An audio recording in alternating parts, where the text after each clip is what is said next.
Bon les gros, on se retrouve du coup pour la petite FAQ. Je vous ai demandé sur Instagram de me poser vos questions parce que j'avais en fait fait un... Vous allez vous poser vos questions, mais j'en avais reçu beaucoup trop cette fois-ci. Donc j'ai préféré tout simplement d'en faire une ici, de répondre sur YouTube parce que même je peux un peu mieux m'exprimer par rapport à mes réponses sur vos questions.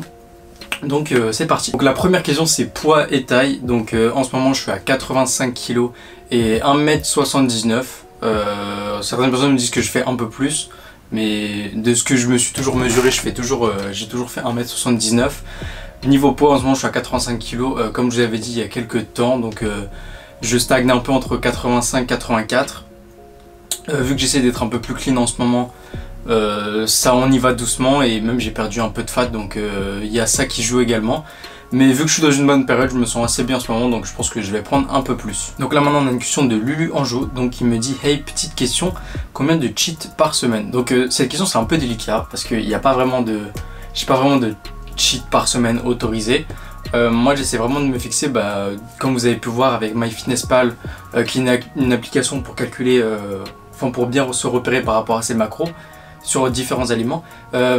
J'ai pas vraiment du coup de cheat par semaine, c'est-à-dire genre je m'autorise un cheat par semaine ou deux ou etc. C'est que je vais essayer d'équilibrer.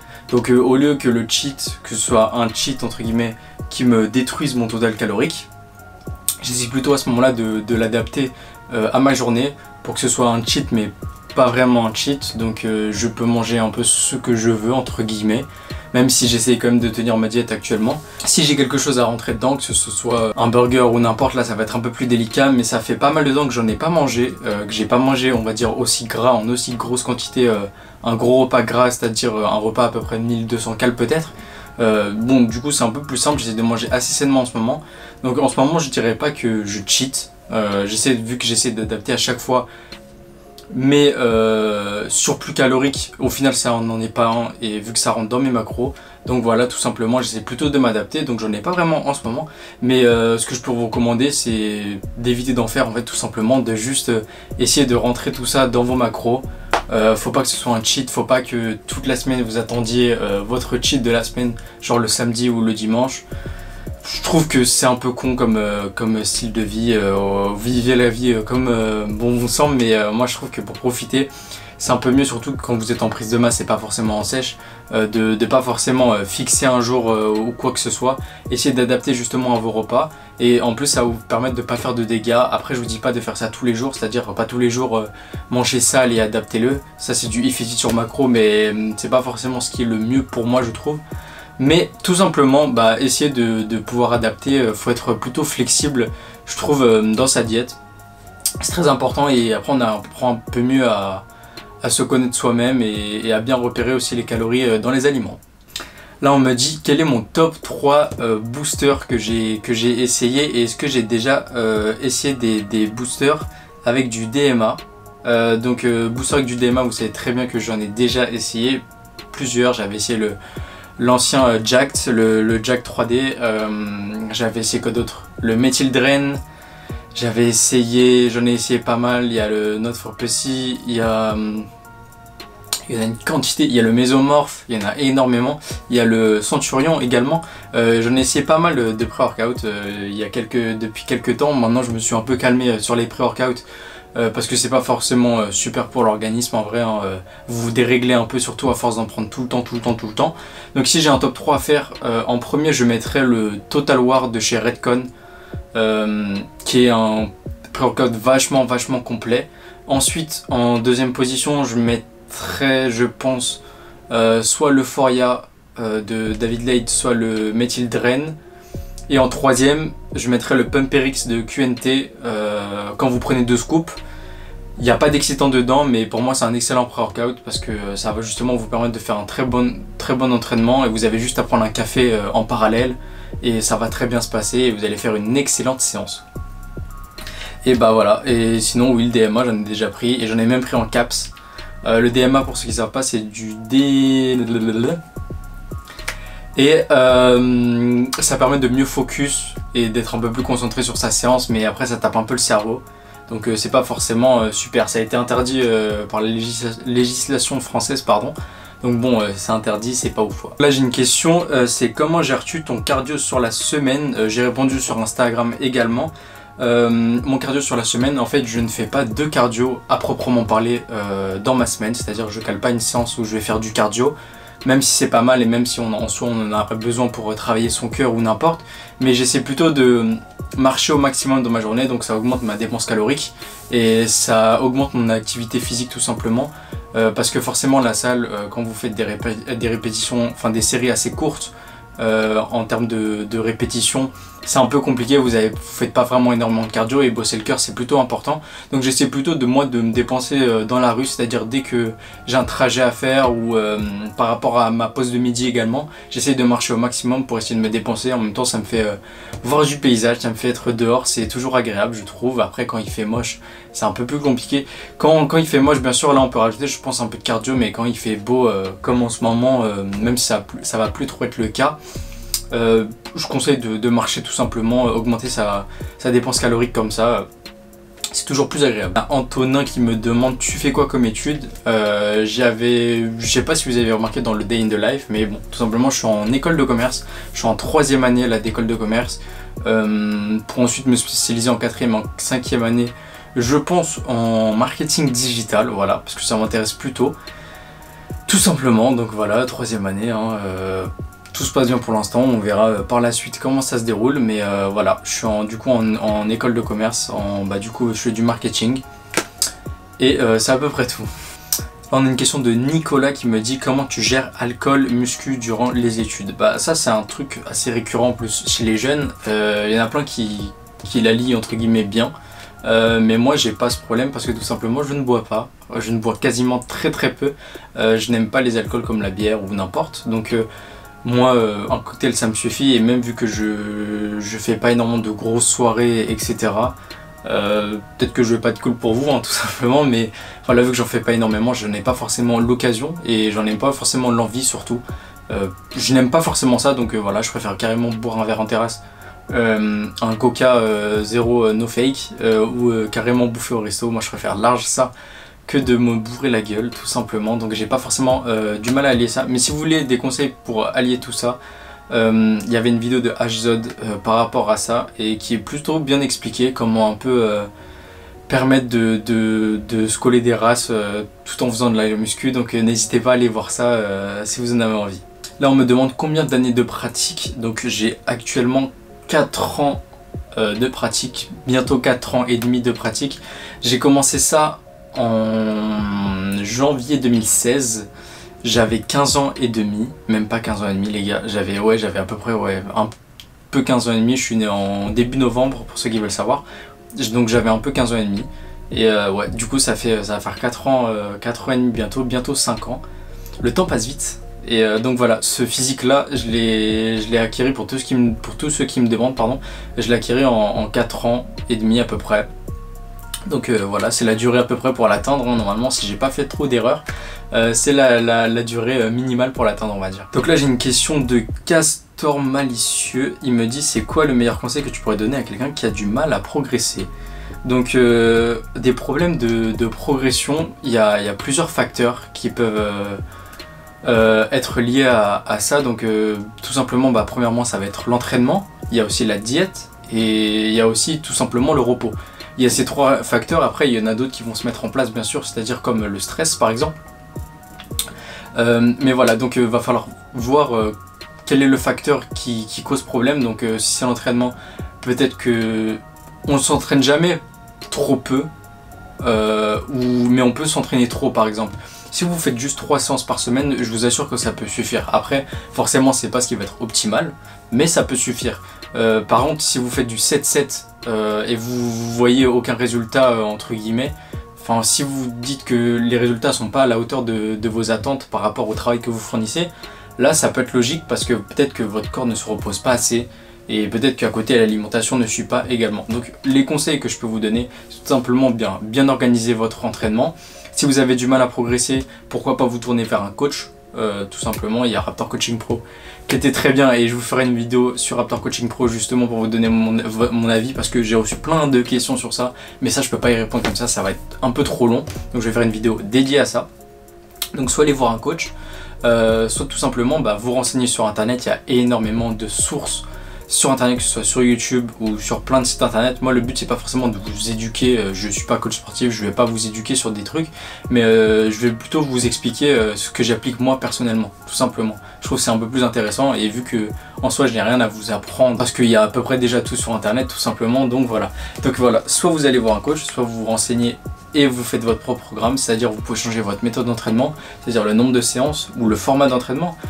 Si tu fais du PPL, tu peux peut-être essayer du split. Si tu fais du split, tu peux essayer le PPL. Il y a du half body, il y a énormément de trucs à faire. Après, l'alimentation c'est simple, en soi tu as juste à trouver tes macros qui te correspondent, tu fais des tests.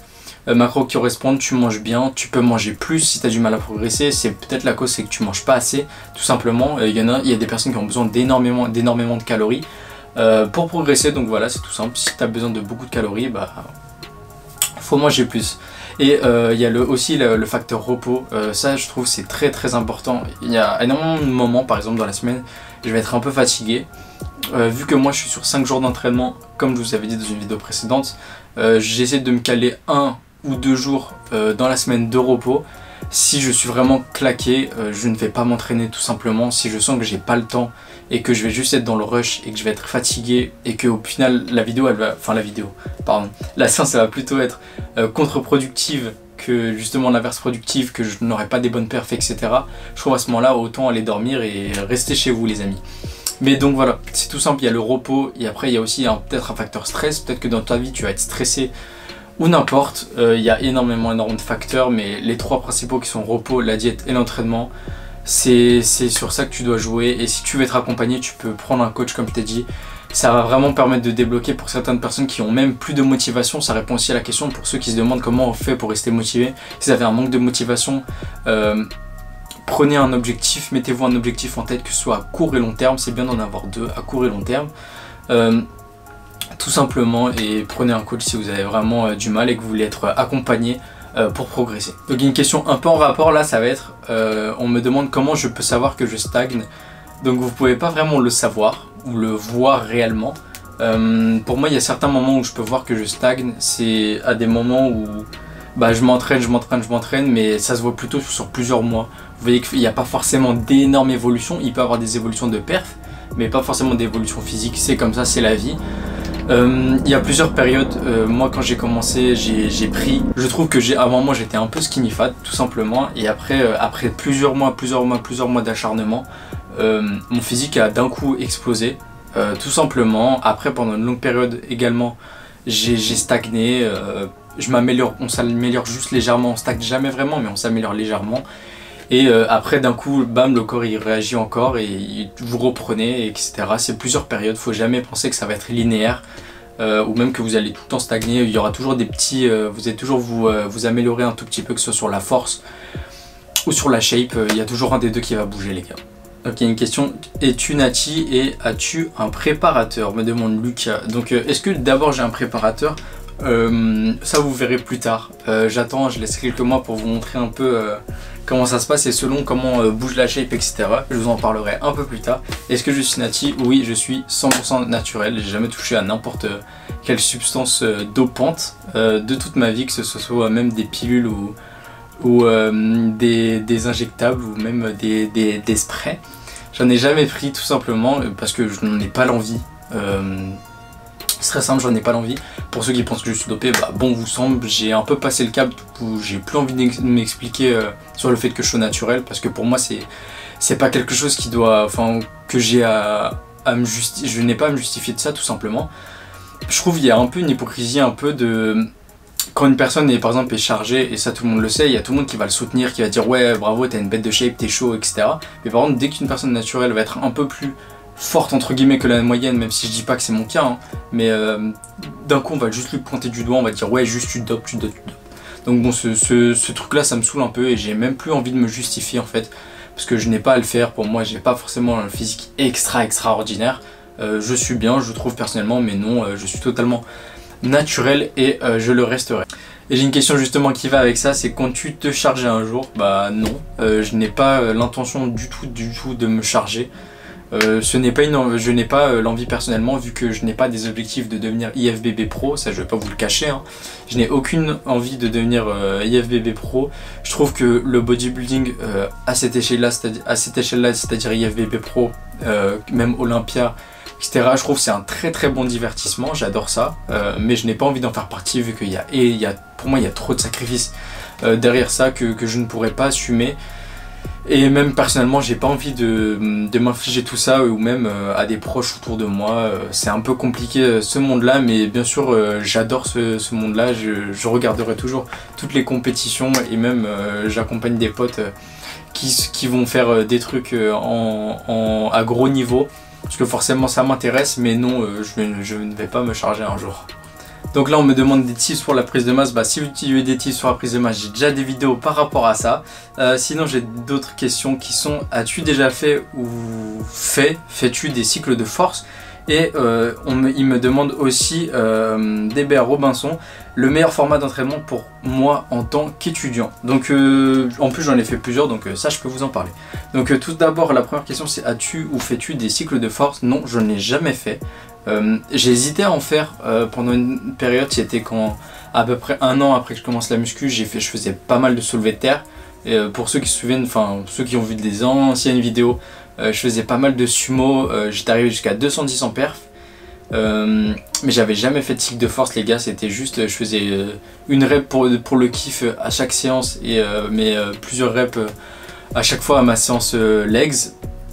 Mais je faisais pas forcément, je faisais même pas du tout de cycle de force. Juste je me hypais avec des vidéos de David Lade, les gars, et je me bombardais à la salle. Donc non, j'en ai jamais fait. Est-ce que j'en ferai dans le futur? Pourquoi pas. Je verrai après la compétition de body que j'ai envie de faire. Peut-être que je ferai de la force après ça. Ça va dépendre de mon envie, bien sûr.